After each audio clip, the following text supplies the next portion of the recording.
Thank you, Mr. Chairman and members of the committee. My name is Jessica Vega. I'm a senior policy analyst at Rhode Island Kids Count, and I'm here to support two of Rep. Morales' bills, both Bill 7594 and 7771. I'll start with 7594. This bill authorizes the Office of Post-Secondary Commissioner to create a program of giving teacher certificates to bilingual, dual language, and world language teachers in urban and urban ring schools. It also sets up scholarship programs to boost the number of teachers in these schools and outlines who could apply for these scholarships. As the local population, economy, and workforce continue to change, there has been a shift in how cities and towns nationwide support multilingual learners.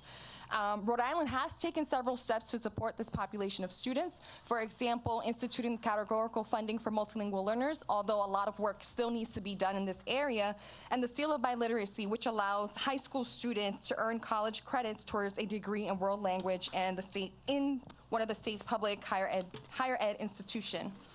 The number of multilingual learners has doubled in the past decade. So, for example, in Newport alone, between 2009-2010 school year and 2022 and 2023 school year, multilingual learners grew in Newport from 3% to 19%.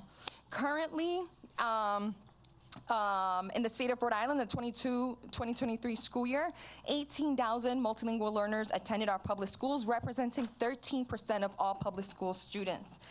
When it comes to the RICAS scores, 13% of third grade multilingual students met expectation in math compared to 39% of non-multilingual learners, and 10% met expectations in English language arts compared to 42% of MLL students. I won't go into all the details when it comes to dual language program. I think everyone who came before me gave great testimony of all the benefits to dual language programs.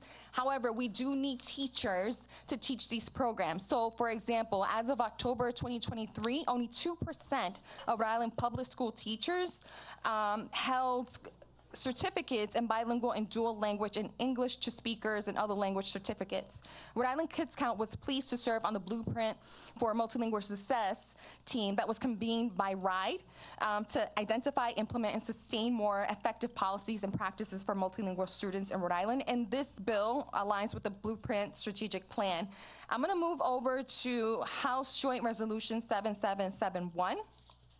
Also sponsored by Rep. Morales.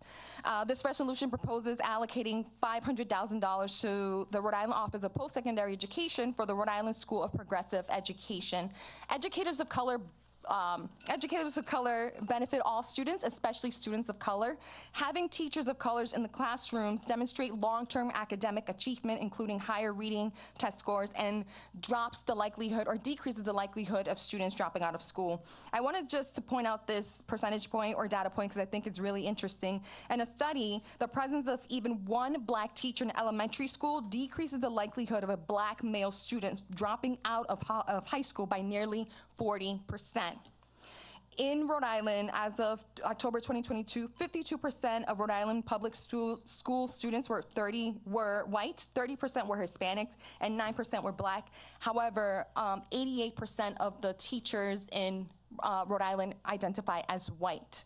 Diversity among educators is crucial for also multilingual learners, as I mentioned in my previous testimony. Addressing diversity among educators is an equity issue, and it is also critical for the academic success and well-being of all students. A key strategy for increasing the pipeline of ensuring of educators of color is by funding programs or schools like the Rhode Island School of Progressive Education. We thank the General Assembly for their commitment to Rhode Island students and ask that you support this resolution and bill, which will support the cultural and language diversity and ensure that we have educators that reflect the experiences of our students. Thank you.